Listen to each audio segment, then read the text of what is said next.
Saroj Kumar RCN business YouTube channel में आपका स्वागत है। वो लोग हाथ खड़ा करें जिनको आवाज़ नहीं आ रही। अच्छा, लगभग 7-8 हाथ खड़े हुए जिन्होंने कहा आवाज़ नहीं आ रही। तो आपने ये आवाज़ सुन के ही तो खड़ा किया कि किन किन को आवाज़ नहीं आ रही। तो ये आवाज़ आपको कैसे आई कि आवाज़ नहीं आ रही? आ रही है, हाँ, ये हो सकता है कम हो, लेकिन आवाज़ तो आई। कितने लोगों ने कहावत सुनी है, दीवारों के कान होते हैं? ये कहावत कितने लोगों ने सुनी है? दीवारों के कान होते हैं। तो लोग क्या बोलते हैं? धीरे बोलो, दीवारों के कान होते हैं। तो फिर वो बोलता है बिल्कुल आराम से बोलो, क्योंकि दीवारों के कान होते हैं। तो उससे तो हम तेज ही बोल रहे हैं। गलती यह है, जब हमारा ध्यान इस साइड नहीं होता तो आप कितनी भी तेज बोलो, आपको कभी भी आवाज नहीं आएगी। और आपका अगर ध्यान यहां रहेगा, धीरे बोलने पर भी आपको ज्यादा आवाज आएगी। तो अब थोड़ा सा ध्यान यहां रखें, क्योंकि आज जो मीटिंग हम करने वाले हैं, 2030 तक डायमंड का सफर तय करना है हम सबको। वो मीटिंग आज वो होने वाली है, क्योंकि कंपनी अपनी तैयारियां कर चुकी है। अब केवल हमारी तैयारी है, और उस तैयारी पर आज हम बात करेंगे। तो 2-3 निवेदन है, फिर हम विधिवत बात शुरू करते हैं। पहला, इसको चेक करें एक बार, स्टेज वाले विशेष कर करें। क्या करना है इसको? इसके 4 मोड हैं। आज गहराई से सुनो, आज ये शायद पहली बार सुनोगे आप। मोबाइल के कितने मोड होते हैं? 4। पहला जो कंटिन्यू मोड होता है, ऑन। दूसरा ऑफ। तीसरा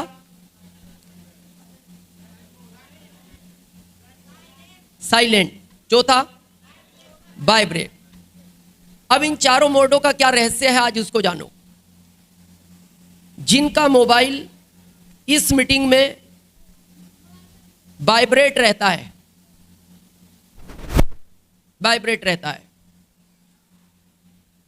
या साइलेंट रहता है, साइलेंट वाला आखिरी टेक्निकल बनेगा, आखिरी। फिर दुनिया की कोई भी ताकत उसके साथ लग जाए, वो पर्ल के आगे नहीं जाएगा, क्योंकि साइलेंट पे भी चित्र दिखता है। कभी भी कोई मैसेज आएगा, ये तो दिखेगा कुछ आया है। जिसका वाइब्रेट रहता है, आखिरी लेवल रॉयल्टी आएगा, क्योंकि वो तो चित्र भी नहीं दिखे तो वो पता लगता है कुछ हो रहा है ना, वो वाइब्रेट करता है, आखिरी रॉयल्टी। जिसका ऑन रहता है, ऑन, वो आखिरी लेवल वाइटल हासिल करेगा। फिर शायद केसी सर भी उसके साथ लग जाएं, वो वाइटल से आगे नहीं पहुंचेगा। और जिसका आरसीएम की मीटिंग में ऑफ रहता है, उसको 2030 तक डायमंड जाने से कोई रोक नहीं सकता। अब आपको जिस लेवल पर जाना हो, उस मोड में मोबाइल को रखो, बस सिंपल फार्मूला है।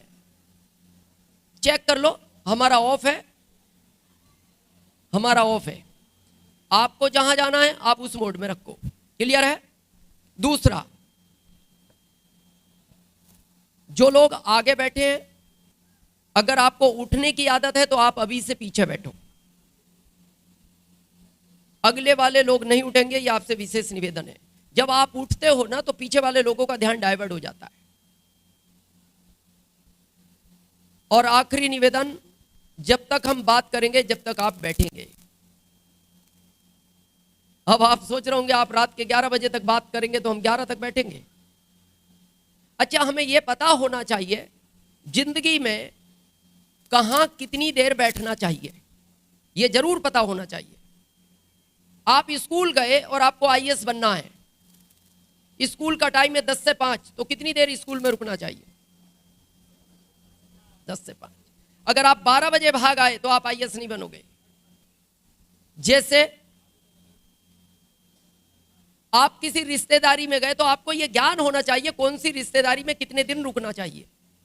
मामा जी के घर गए तो आप 10 दिन भी रुक सकते हो, लेकिन ससुराल अगर गए तो आप ये सोच के वहां मत ठहर जाना कि मामा जी की तरह यहां भी 10 दिन रुक जाओ। वहां आखिरी 10 घंटे 10 घंटे से ज्यादा ससुराल में नहीं रुकना चाहिए, नहीं तो वैल्यू खत्म हो जाती है। मामा जी के घर 10 दिन भी रुक सकते हो, कोई तकलीफ नहीं है, वो प्यार करते हैं। आरसीएम की मीटिंग में भी कितनी देर बैठना चाहिए? जब ये मीटिंग शुरू हो तब से सुनना चाहिए, जब तक ये खत्म हो तब तक सुननी चाहिए, तभी आप 2030 तक डायमंड बनोगे। लेकिन अब मीटिंग कितनी देर सुननी चाहिए, इसको थोड़ा आज गहराई से समझते हैं। अभी बरसात का ही मौसम है, मान लो बरसात 4-5 दिन से लगातार है। पत्नी ने कहा 1 किलो आलू लाना, बाजार जाओ तो परिवार बड़ा है, 1 ही किलो लाना, पकौड़ी बनाएंगे, मौसम बरसात का है। आप बाजार गए और मान लो आलू 30 रुपए किलो है, आपने दुकानदार को 30 रुपया दिया, वो आपको आधा किलो आलू देने लग जाए तो सुपौल वालों क्या करोगे आप?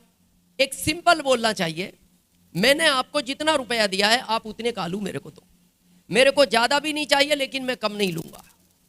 यही नियम है। क्या कहना चाहिए? मैंने जितना रुपया दिया है उतने का आलू दो, मेरे को ज्यादा नहीं चाहिए लेकिन मैं कम भी नहीं लूंगा। ये होना भी चाहिए, ये समझदारी है। गर्मी है, इसमें कोई शक नहीं है, बारिश हुई है, उमस है, गर्मी तो नहीं है, उमस है। अच्छा, ये गर्मी पिछले साल थी, आपको लगी थी? लगी थी। अभी बाजार में जाओ, बाजार में भी गर्मी है, आप ऑटो में बैठोगे ना, उसमें भी पसीना ही गिर रहा है। अभी हम रास्ते में देखते आए। ये गर्मी अगले साल लगेगी नहीं, रहेगी तो सही, आपको क्या होगा? लगेगी, जब तक जिंदे रहोगे लगेगी। लेकिन हम आपसे एक वादा करते हैं, जितनी देर हमने बात की उतनी देर की गर्मी अगर आपने सहन कर ली तो आपकी 7 पीढ़ियों को गर्मी नहीं लगेगी। हमें रात से अभी तक गर्मी नहीं लगी, पता है क्यों? एसी होटल में थे, कार में एसी में रहते हैं, ट्रेन में एसी में रहते हैं, प्लेन में एसी में रहते हैं, घर बंगले में एसी में रहते हैं। पहले नहीं रहते थे, पहले हम आप ही की तरह थे। तो यानी जिस सिस्टम की हम बात करने आए हैं, ये बंगला देगा वो एसी होगा, घर नहीं देता, ये बंगला वो एसी होगा। जिस कार से चलोगे वो एसी होगी, जिस ट्रेन से चलोगे वो एसी होगी, जिस प्लेन से उड़ोगे वो एसी होगा, जिस होटल में रुकोगे वो एसी होगा। फिर गर्मी की जगह कहां बची? सब एसी होगा। लेकिन थोड़ी देर की अगर ये गर्मी आज के 23 साल पहले हमने भी सहन की थी और आज आपको करनी है। तैयार है?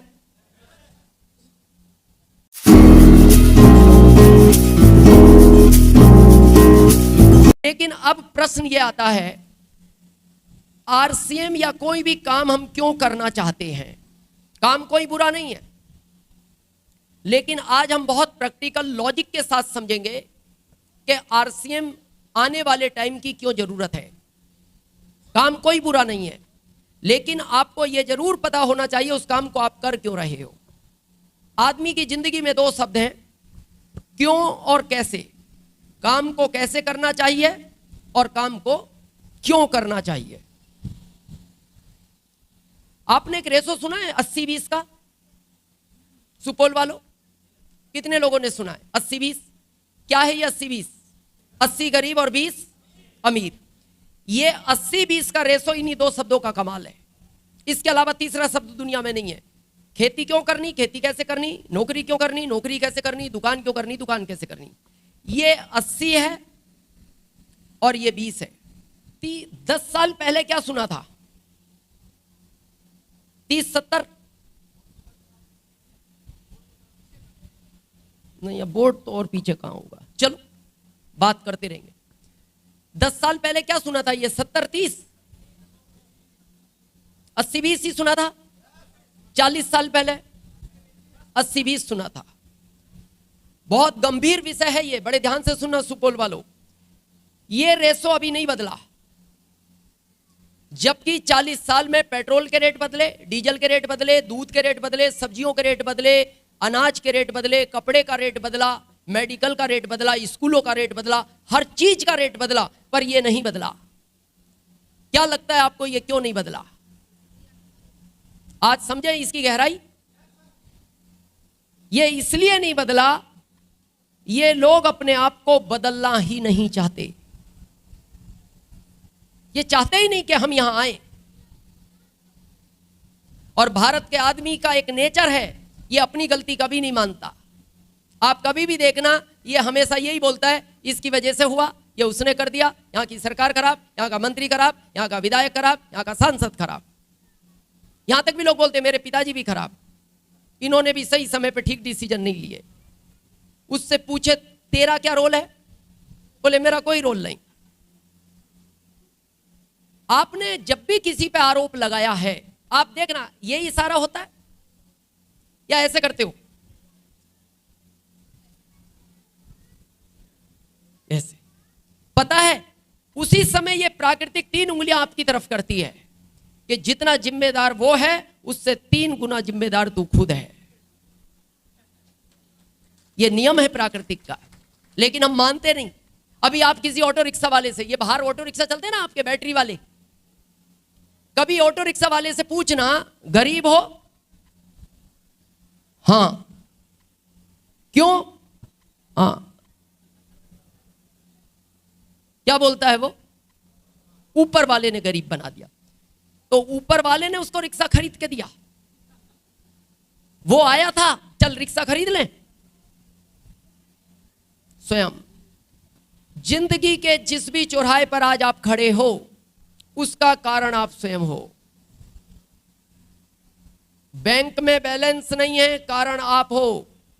सुपौल वालों, बच्चा सरकारी स्कूल में पढ़ता है, कारण आप हो। पत्नी के पास गहने नहीं हैं, कारण, उसका कारण आप ही हो। और हम इस बात को महसूस करते हैं और मानते हैं, हमें कोई संकोच नहीं होता ये कहने में। 23 साल पहले हम गरीब थे, उसका कारण हम स्वयं थे, और आज हम अमीर हैं, उसका कारण भी हम स्वयं हैं।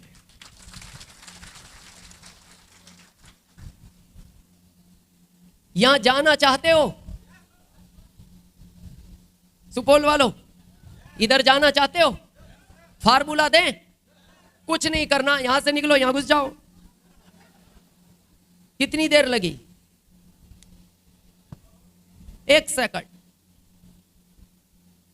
ये गेम आसान है नहीं, संभव है, करने वालों ने किया है, किया जा सकता है। अभी आपने सुना 4 महीने में रॉयल्टी, लोगों को 1 साल हो गया। हम लिखित में देते हैं कि 2030 तक, आज आरसीएम ज्वाइन करने वाला 2030 तक डायमंड बन सकता है, लेकिन उसकी इच्छा होनी चाहिए, उसका क्यों क्लियर होना चाहिए। अगर क्यों क्लियर है तो आप 3 महीने में रॉयल्टी ले सकते हो, और ये क्यों कभी भी क्लियर हो सकता है, और आज बहुत लोगों का होगा। इस क्यों को समझे, ये जब क्लियर होता है तो क्या चमत्कार होता है। सुपौल वालों समझे, एक 28 साल का व्यक्ति था, पढ़ाई लिखाई अच्छी हुई, प्रोफेसर बन गए कॉलेज में, अकेले थे, माता पिता के कोई और भाई बहन नहीं थे। पिताजी सरकारी टीचर थे, माताजी प्राइवेट टीचर थी। वो प्रोफेसर हो गए, परिवार पढ़ा लिखा था। प्रोफेसर साहब की सगाई तय हुई, 2 साल बाद शादी हो गई, यानी 30 साल की उम्र में। जब पत्नी घर आई तो उन्होंने पत्नी को पूछा तुम कहां तक पढ़ी हो, तो पत्नी ने कहा ये पढ़ाई क्या होती है। तो प्रोफेसर साहब टेंशन में आ गए, बोले इसका मतलब अनपढ़ है। और उनको दुख इस बात का हुआ, परिवार में मां भी टीचर है और ये अनपढ़, तो कहीं रिश्तेदारी में जब परिचय होगा तो इसको शर्मिंदगी महसूस होगी जब इसका परिचय देंगे।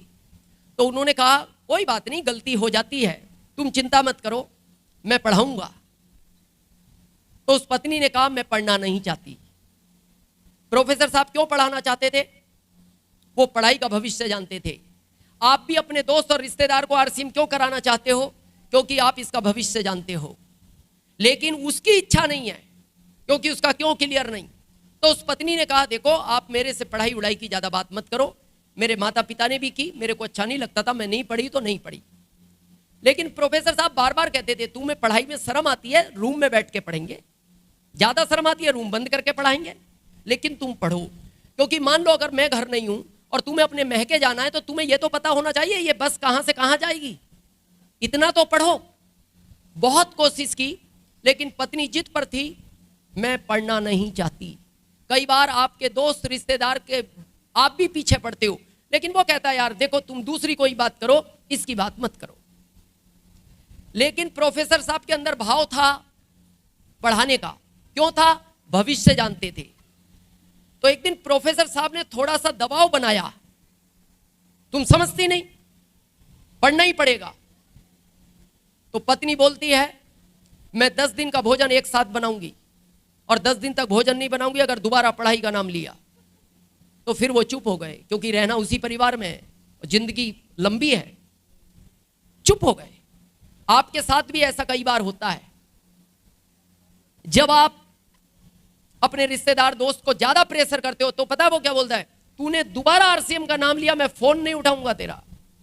तो आप क्या बोलते हो? फोन उठाना, अब मैं बात नहीं करूंगा। प्रोफेसर साहब ने भी उस दिन से बात करना बंद कर दिया। कुछ दिन के बाद उनकी पत्नी के 2 जुड़वा बच्चे पैदा हुए, बेटा और बेटी। बच्चे जब 10 साल के हो गए तो मां 40 साल की हो गई। तो एक दिन प्रोफेसर साहब ने बच्चों को कहा, एक बार तुम भी अपनी मां को समझाओ। और मां बच्चों से प्यार करती है और बच्चों का कहना भी मानती है। तो बेटा एक बार तुम भी कोशिश करो, मैंने तो बहुत कोशिश की। तो एक दिन बच्चों ने बैठ के कहा, मां क्या तुम जानती हो हमारे परिवार में तुम्हारे अलावा सब पढ़े लिखे हैं? तो उस मां ने कहा, मैं तो ये भी जानती हूं, ये बात तुम्हें बताई किसने है? तो बच्चे चुप हो गए। बच्चों ने कहा, मां क्या विचार है? बोले विचार नहीं, नाम भी नहीं लेना। अगर तुमने पढ़ाई का नाम लिया मैं अभी बोर्डिंग भेज दूंगी तुम्हें। मेरा विचार था और 10 साल बाद भेजूं, और तुम्हें भी मेरे हाथ का भोजन अच्छा नहीं लगता तो मैं अभी भेजूंगी। तो बच्चे चुप हो गए। बच्चों ने अपने पिता को कहा, मां से बात नहीं करना पढ़ाई की। बच्चे बड़े हुए, 20 साल के हो गए, बोर्डिंग चले गए। मां हो गई 50 साल की। प्रोफेसर साहब के अंदर भाव तो वही था, क्या? पढ़नी चाहिए। आपके अंदर भी आखिरी तक रहता है। जब भी आपका रिश्तेदार दोस्त मिलता है तो आप पता है उसको क्या बोलते हो? देखो मैंने तुमसे वादा किया है, अब मैं इसकी बात तो नहीं करूंगा, पर फिर भी एक बार विचार करना। बच्चे बोर्डिंग चले गए। एक दिन प्रोफेसर साहब घर आए। उन्होंने पत्नी को कहा, मेरा बैग तैयार करो कपड़ों का, मेरे को 20 दिन के लिए भारत सरकार की ट्रेनिंग पे जाना है। पत्नी को थोड़ा शक हुआ। बोले, आप 1 दिन के लिए भी कभी बाहर जाते हो तो मेरे को 3 दिन पहले बताते हो, अचानक बाहर जा रहे हो और 20 दिन के लिए कपड़े तैयार करो। उसको शक हुआ, लेकिन वो कुछ बोली नहीं। प्रोफेसर साहब चले गए। 2 दिन बाद प्रोफेसर साहब के घर एक 27 साल की बहुत सुंदर महिला आई। उस महिला ने बैल बजाई, दरवाजा खुला। उसने कहा, साहब हैं? पत्नी ने कहा, नहीं। साहब 20 दिन के लिए ट्रेनिंग पर गए, कुछ काम? नहीं, उन्हीं से काम था। कब गए हैं? 2 दिन पहले। तो वो महिला बोलती है, कल तो बाजार में मिले थे, साथ में चाय पी, आज मिलने का वादा किया था, नहीं मिले तो मैं ढूंढते ढूंढते घर आई हूं। अब उसको जो शक था वो उसका विश्वास में बदल गया, लेकिन फिर भी वो कुछ बोली नहीं। उस 27 साल की महिला ने अपने पर्स से एक चिट्ठी निकाली और देते हुए बोली, जब भी साहब आए उनको दे देना और उनको कहना अकेले में ही पढ़ें और तुम में से कोई पढ़ना मत। अब उसका जो विश्वास था और पक्का हो गया। अब उसके मन में 2 विचार आए, पड़ोसियों से पढ़वा लूं, सब पढ़े लिखे हैं। लेकिन फिर उसको लगा, अगर इस चिट्ठी में कुछ गलत लिखा हुआ तो मेरे पति की वैल्यू हमेशा के लिए पड़ोस में खत्म हो जाएगी। फिर दूसरा विचार आया, बच्चों से पढ़वा लूं, घर की बात है, घर में रहेगी। लेकिन फिर उसको लगा कि अगर इस चिट्ठी में कुछ गलत लिखा हुआ तो पिता की इज्जत बच्चों के अंदर हमेशा के लिए खत्म हो जाएगी। उसने वो चिट्ठी चुपचाप ली, अपनी अलमारी खोली, अपने कपड़ों के बीच में उसको ऐसी जगह छिपा दिया जहां किसी को ना मिले। उसके बाद बच्चों को फोन लगाया, बेटा घर आ सकते हो क्या? बच्चों ने कहा, मां अचानक क्या हुआ? बोले, नहीं, पहले तुम ये बताओ आ सकते हो क्या? बच्चों ने कहा, मां 2 दिन बाद एग्जाम है, अभी 2 दिन की छुट्टी है, कुछ अर्जेंट हो तो आ सकते हैं। हाँ बोले बेटा अर्जेंट ही है। माँ काम बताओ, बोले नहीं नहीं आओ तो ही बात करूंगी। बच्चे भागे भागे घर आए। बच्चों ने कहा माँ अचानक क्या हुआ? तो वो माँ बोलती है बेटा मैं पढ़ना चाहती हूं। क्यों पढ़ना चाहती थी वो? क्योंकि अब उसका क्यों क्लियर हुआ था। किस उम्र में हुआ? 50 साल। जबकि इसके लिए बहुत बार ताकत लगाई गई, लेकिन उसका अंदर से क्यों क्लियर नहीं था? पति का था, बच्चों का था, मां का नहीं था। क्यों पढ़ना चाहती थी?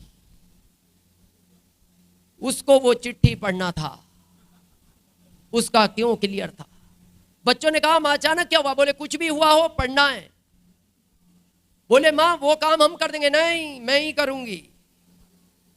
बोले मां अचानक 50 साल में क्या हुआ? हाँ हुआ जो भी हुआ, लेकिन मेरी इच्छा है अब पढ़ना है। अरे मां तुम पागल हो गई? हाँ जो भी समझो, लेकिन मैं पढ़ूंगी। तो मां हम तो नहीं पढ़ा सकते, हमारी तो एग्जाम है, और ये बात आप फोन पे बताती तो हम आते भी नहीं। तो तुम्हारे पिताजी से पूछो, बहुत बोलते थे रूम बंद करके पढ़ाऊंगा। पिता ने कह दिया अब सरकार की जिम्मेदारियां ज्यादा हैं। जब फ्री था तो पढ़ा सकता था, अब मैं भी नहीं पढ़ा सकता।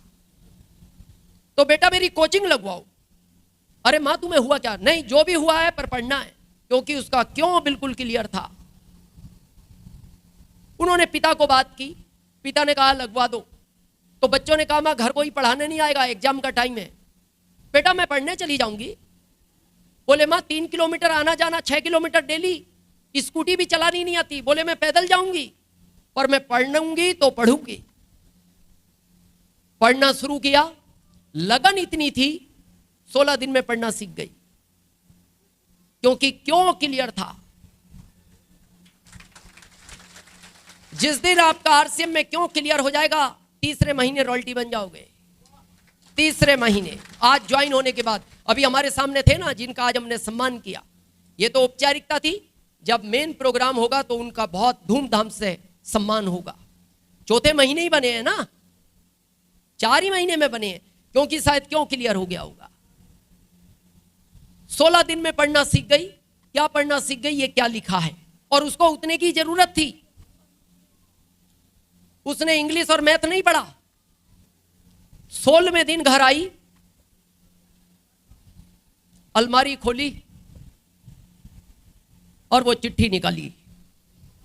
फिर उस चिट्ठी को खोला और उस चिट्ठी में लिखा था ये सब नाटक तुम्हें पढ़ाने के लिए की गई है। ये क्या है? ये सब नाटक ही है। आप घर नहीं समझोगे आरसीएम, ये नाटक ही तो है। क्या है ये? पहले एसी हॉल किया गया, वो हॉल की कैपेसिटी 500 थी, तो टिकट ज्यादा डिमांड आई। फिर अचानक ये चेंज हुआ, गर्मी है, नाटक ही तो है।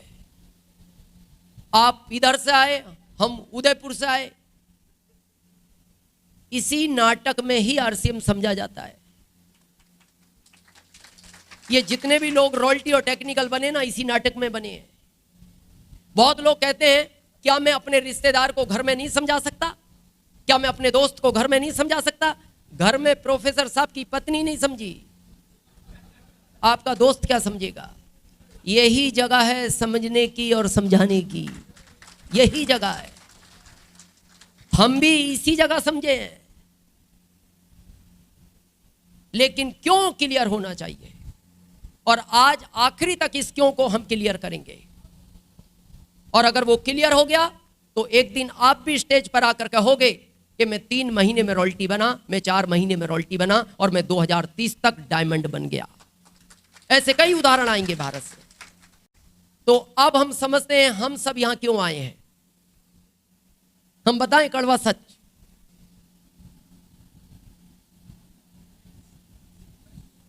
इसके लिए आए हो, ये कड़वा सच है। खाली ये अहंकार रोकता है हमें। जो लोग बोलते हैं ना मैं पहले से कमा रहा हूं और नहीं चाहिए, तो मुकेश अंबानी में अकल नहीं है? उन्हें रोज एक नई फैक्ट्री लगानी है। जितनी भी समस्या है वो इसी को लेकर है। जिस घर में 4 बर्तन होते हैं आवाज आती है। सुपौल वालों ईमानदारी से बताना, भाई भाई से क्यों लड़ता है? बच्चे माँ बाप से अलग क्यों हो जाते हैं? पैसा। पैसे के ऊपर हमें एक बात याद आती है, बड़े ध्यान से सुनना, ये कड़वा सच है। अच्छा, क्या जब हम आरसीएम में नहीं थे ये नहीं कमा रहे थे? आरसीएम के पहले आप कमाते थे या नहीं पैसा? फिर क्यों आए हो आज यहां? जितना चाहिए उतना नहीं मिल रहा। हमारे बिहार के ज्यादातर लोग गुजरात में नौकरी करते हैं, क्यों गए वो? क्योंकि इतना यहां नहीं मिला जितना उनको चाहिए था। सिंपल है। थोड़ा समझे इसकी कहानी को। आज तकलीफ तो है सुपौल वालों, ये खाली अहंकार रोकता है। तकलीफ है, कम है या ज्यादा है ये बात अलग है, ये विषय अलग है। अब इसके लिए रास्ता क्या है, आज उसको बड़ी गंभीरता से समझेंगे। पहला रास्ता है जॉब, दूसरा रास्ता है व्यापार, तीसरा रास्ता है आरसीएम। ये तीन रास्ते हैं। नौकरी प्राइवेट हो सरकारी हो, डेली 400 रुपए हो, वीकली पैसा बटता हो, ये सब नौकरी का डिपार्टमेंट है। व्यापार में खेती हो, दुकान हो, छोटी दुकान हो, बड़ा शोरूम हो, छोटी फैक्ट्री हो, बड़ी फैक्ट्री हो, ये सब व्यापार में आता है। तीसरा है आरसीएम। अब इनका टाइमिंग क्या है? ये दोनों प्रोजेक्ट 60 साल के हैं कम से कम। हमारे भारत में सबसे ज्यादा किसको पसंद किया जाता है? नौकरी। सबसे कम आरसीएम। आज हम आपको लिखित में देते हैं, इस लाइन को याद रखना, 2030 के बाद अगर भारत में सबसे ज्यादा पसंद किया जाएगा तो उसका नाम आरसीएम होगा। और इसका अगर चमत्कार देखना चाहते हो तो रूपांतरण यात्रा में आओ। हम 16 तारीख को ये रूपांतरण यात्रा भीलवाड़ा से निकली, हम उसमें भी थे। 17 को उदयपुर पहुंची, हम उसमें भी थे। फिर ये गुजरात घूमते हुए पहुंची, हम उसमें भी थे। और 23 तारीख को गुजरात में सूरत से हम इधर आए और वो यात्रा महाराष्ट्र निकल गई। गुजरात की यात्रा में विधायक, सांसद, बड़े बड़े गणमान्य व्यक्ति इस आरसीएम के प्रोग्राम में शामिल हुए। और जब उनको बताया गया कि ये आरसीएम, ये अभियान इन बिंदुओं पर काम करता है, तो अभी मोदी सरकार ने 18 बड़े नए बिंदु भारत के लिए दिए हैं कि हर डिपार्टमेंट को कहा कि इन बिंदुओं तक आम आदमी तक पहुंचाओ। और उनका पहला सब्जेक्ट है स्वदेशी प्रोडक्ट यूज करो। ये उनका पहली प्राथमिकता है। हमारा देश तभी सशक्त होगा जब हमारा प्रोडक्ट भारत में ही बने और भारत के ही आदमी यूज करे। क्योंकि जब हम बाहर का प्रोडक्ट यूज करते हैं तो कुछ ना कुछ लाभांश बाहर जाता है। तो जो उनके 18 पॉइंट हैं, और आपको सुन के गर्व होगा, 15 पॉइंटों पे आरसीएम पहले से ही काम कर रहा है। तो उन सांसदों को बड़ी खुशी हुई। उन्होंने स्टेज से कहा कि जिस राह पे भारत सरकार चल रही है उसी राह पे आपका आरसीएम काम कर रहा है। और हमसे कोई भी आपको सपोर्ट चाहिए तो हम आरसीएम के लिए तैयार हैं। सोचो, अगर ऐसे लोग आपके आरसीएम को सपोर्ट कर रहे हैं तो 2030 के बाद भारत की स्थिति क्या होगी। और आज इतना कंपटीशन हो गया इस नौकरी के चक्कर में, एक बच्चा गांव में नौकरी पे चला जाए, बाकी पिता का रिएक्शन देखो, उसको देख, उसको देख, नौकर बन गया, तू अभी मालिक बना घूम रहा है। किस राह पे चल पड़े? प्रश्न ये भी नहीं है, ठीक है मजबूरियों में करने पड़ते हैं, जॉब है कहां? एआई लॉन्च हो गया। आपको एक आश्चर्यजनक कहानी सुनने को मिलेगी, अभी भारत के कई न्यूज में आई, वो हमारे उस पे पड़ी है मोबाइल पे, बाद में हमसे ले सकते हो। अभी शायद बेलियन ऐसा कोई देश है जहां का मंत्री रोबोट बनाया गया है। ये जो पढ़े लिखे बच्चे हैं जानते होंगे, रोबोट मंत्री बनाए सरकार में। तो पूछा गया क्यों बनाया गया, बोले भ्रष्टाचार रोकने के लिए। क्योंकि ये तो रोबोट है, ये किसी की सुनेगा नहीं, जो रूल है उसी पे काम करेगा, इसमें कोई इमोशन नहीं है।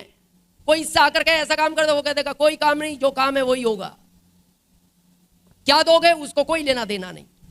सोचो मंत्री रोबोट बनने लगे, होगा क्या? ये जॉब धीरे धीरे लुप्त हो जाएंगे, बैंकें बंद हो रही हैं। आपको पता है ये पूरी करेंसी आपके मोबाइल में आ रही है, बैंकें नहीं बचेंगी। करोगे क्या? और बच्चों को पढ़ा के ले कहां जाओगे? और उसके बाद भी ये बहुत गलत फहमी है, इसको आज समझना। आज का बच्चा जॉब नहीं कर सकता क्योंकि जॉब के दो नियम है। पहला, धैर्य होना चाहिए बच्चे में, पेशेंस, सहनशीलता होनी चाहिए। दूसरा, जो अपना स्वाभिमान बेच सकता है वो नौकरी कर सकता है। और आज के बच्चे में सहनशीलता नहीं है। प्रैक्टिकल करके देखना है। एक दिन अपने बच्चे को किसी गलती पे डांटना, गलती करने पे डांटना, फिर देखना आपसे कितनी देर बात नहीं करता। लगभग हम बताएं कब तक नहीं करता? जब तक उसका आपसे कोई काम ना हो। 2 दिन काम नहीं पड़ेगा, 2 दिन बात नहीं करेगा, 2 दिन बात नहीं करेगा, 3 दिन काम नहीं पड़ेगा, 3 दिन बात नहीं करेगा, 10 दिन काम नहीं पड़ेगा, 10 दिन बात नहीं करेगा। आधे घंटे बाद काम पड़ गया, आ जाएगा, पीछे से आएगा, पापा 200 रुपए दो, बुके लानी है। पिता इधर खड़े ऐसे बात करता है, 200 रुपए दो। पिता कहते हैं लो, तो ऐसे करता है, उनकी तरफ देखता नहीं। बहुत गंभीर विषय है ये। जो बच्चा पिता की डांट सहन नहीं कर सकता, वो अनजान लोगों की 40 साल तक यहां कैसे डांट सहन कर लेगा। और इसीलिए हम सबको बोलते हैं भारत में, आपको आरसीएम अपने लिए नहीं करना। आपका जीवन आधा निकल गया और निकल जाएगा, हमारा भी निकल गया। आरसीएम उसी पीढ़ी के लिए करना है जो इन कामों को नहीं कर पाएगी, उन्हीं के लिए करना है। मामला 60 साल का है, 20 साल में स्टार्ट करो, 40 साल काम करना है। यह मामला भी 60 साल का है। यहां कितने व्यापारी लोग हैं जिनका अपना कोई व्यापार है? काफी है। व्यापार का नियम समझते हो? जो आदमी 10 घंटे कुर्सी से चिपक सकता है वो व्यापार कर सकता है। क्योंकि व्यापार के लिए एक कहावत है भारत में, ग्राहक और मौत, क्या बोलते हैं? ग्राहक और मौत कभी भी आ सकता है, और कहकर नहीं आता। कहकर आए तो आप भी छिप जाओ, दरवाजा बंद कर लो यार, मौत आ रही है, और दुकानदार को पता लग जाए उसी समय घर से आए। लेकिन ग्राहक और मौत कभी भी आ सकते हैं, और इसीलिए मौत की तुलना ग्राहक से की गई। तो आपको 10 घंटे कुर्सी से चिपकना ही पड़ेगा।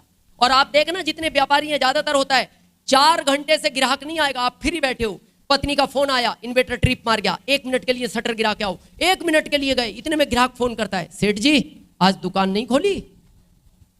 वो दुकानदार सोचता है मैं 4 घंटे से इधर ही था, तू किधर था? मैं 1 मिनट गायब हुआ, तू प्रकट हो गया। अब मान लो आपने 50 करोड़ का शोरूम, 100 करोड़ का शोरूम बच्चे को खोल के दे दिया, जाते टाइम बैठेगा कौन? उस बच्चे में धैर्य नहीं है 10 घंटे बैठने का। आप अगर उसको फेविकोल से चिपका भी दोगे ना कुर्सी से, वो कुर्सी लेके गायब हो जाएगा। कहां बैठते हैं आज के बच्चे? 2 घंटे में पापा मैं घर होकर आता हूं, पापा मैं चाय पी के आता हूं, पापा मैं भोजन करके आता हूं, पापा उधर एक रैली निकल रही है, पापा मेरा दोस्त आया है। क्या होगा? लेकिन ये सिस्टम है 5 साल का, ये 60 का नहीं है। इसमें 5 साल में आप डायमंड जा सकते हो। 5 साल में फार्मूला सीखना चाह रहे हो? कितने लोग जाना चाहते हैं? फार्मूला सीखे। जितनी ईमानदारी से 40 साल इन कामों में काम करते हो, कितने साल? 40 साल, उतनी ईमानदारी से 5 साल आरसीएम को देना है। आप जॉब में कौन है यहां? शिक्षा में है। आपके अधिकारी में सबसे बड़ा अधिकारी कौन होता है? डीओ। डीओ साहब, डीओ साहब के ऊपर बैठे हैं आप, डीओ साहब के ऊपर कलेक्टर, डायरेक्टर। डायरेक्टर साहब का कभी आपको फोन आया कि आज नौकरी पर आओगे क्या? कभी नहीं आया। और आपको लगता है कभी आएगा? नहीं आएगा। फिर आप क्यों जाते हो नौकरी पर? आपकी खुद की जिम्मेदारी है, आपको अपना परिवार पालना है। नियम की बात है। फोन नहीं करता कोई अधिकारी नौकरी पर आओगे क्या, आप स्वयं जाते हो। अच्छा, 10 बजे का स्कूल है तो कभी आप 11:30 बजे घूमते हुए पहुंचे और जाके प्रिंसिपल साहब को कहा क्या हो तो पढ़ाऊं कुछ बच्चों को? नहीं। 10 का स्कूल है तो कब पहुंचे? 9:50 पर थंप लगता है। अच्छा, आपकी इच्छा हुई आज मौसम ठीक नहीं है और 2 बजे स्कूल से निकल लिए बिना कहे, नहीं, 5 का टाइम है, 5 ही निकल रहा है। 3 दिन से लगातार बारिश हो रही है, पत्नी ने कहा ऐसी बारिश में कहां जाओगे, आपने कहा ठीक है अब 3 दिन कहीं नहीं जाते। बिना बताए रुक सकते हो? नहीं रुक सकते। केवल एक जिंदगी का सवाल है, कितनी ईमानदारी से काम कर रहे हैं। लाख सवा लाख जो भी सैलरी हो, यहां व्यापारी है, आपका किस चीज का दुकान है, बैठे आप, क्लिनिक का है, बैठिए। मान लो सिप्ला कंपनी की आप दवाई बेचते हो, उदाहरण के तौर पे। सिप्ला कंपनी के मालिक को जानते हो? नहीं जानते। आपका क्या काम? और वो भी आपको नहीं जानता। सिप्ला कंपनी के मालिक का कभी फोन आया, सेठ जी आज मेडिकल खोलोगे क्या? नहीं आया, और कभी आएगा भी नहीं। फिर क्यों खोलते हो? जिम्मेदारी है, बच्चों को पालना है। बारिश हो गई तो इच्छा होती है आज नहीं जाए 4-5 दिन, रेनकोट पहन के जाओगे, छाता लेकर जाओगे। बस बहुत ध्यान से सुनना, लाख सवा लाख के लिए 40 साल इतनी ईमानदारी से काम करते हो, और एक पीढ़ी के लिए तो फिर 7 पीढ़ियों के लिए 5 साल उतनी ही ईमानदारी से काम करना पड़ेगा। यहां दुख इस बात का होता है, फोन करना पड़ता है, इस महीने का प्रोडक्ट खरीद लिया, कंसिस्टेंसी कंप्लीट हो गया। क्या सोचने का विषय नहीं है ये? 7 पीढ़ियों के लिए आपको याद दिलाना पड़ता है। यहां तक भी पूछना पड़ता है आज सेमिनार में आओगे क्या? डायमंड जाना है तो जितनी ईमानदारी स्वयं की यहां होती है, आज ज्वाइन होने के बाद उतनी ईमानदारी से काम करो। हम लिखित में देते हैं 2030 में आपको डायमंड जाने से कोई रोक नहीं सकता। और ये हार्ड वर्क है, ये स्मार्ट वर्क है।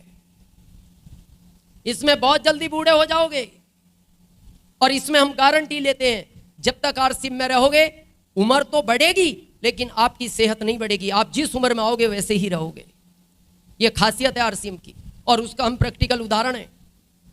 भारत सरकार ने अभी सर्वे कराया है 4 महीने पहले, 87% लोग टेंशन में जी रहे हैं। शुगर किस चीज से होता है? मीठा खाने से। यह गलत फहमी है आपकी। शुगर का असली कारण है टेंशन, बीपी का असली कारण है टेंशन, अटैक का असली कारण है टेंशन। मीठा खाने से शुगर नहीं होता।